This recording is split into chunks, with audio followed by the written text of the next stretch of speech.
attending TED, and as usual, it's really wonderful. And I have very short attention span in my life. I am distracted by so many things, and I, of course, fully engaged from morning to night. But there's so many things that I need to do, and I love to do.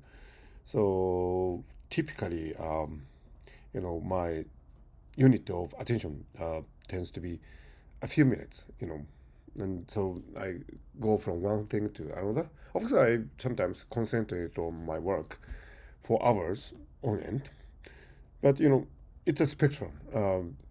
So that's that's why probably I really appreciate attending that, because I'm fully immersed in the talks, and that's very rare for me.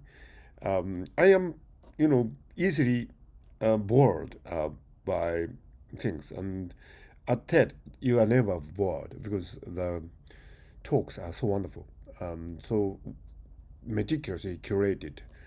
So it's very rare for me to attend to a session for 2 hours. A typical TED session lasts for 2 hours. It's very rare for me to attend to a session for 2 hours without doing something, you know.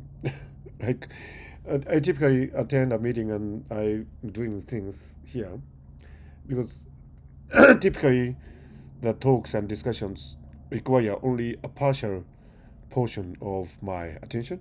But at TED, you are fully immersed. You are fully attending to the sessions, and that's very rare. Of course, TED is made that way.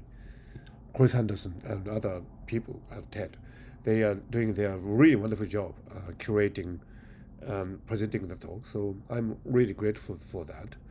But I think TED is a rare experience for me to be fully engaged in something, and that brings back the childhood for me actually, because when I was a child, when I was fascinated by something, I was like that. So it's really great to be at TED.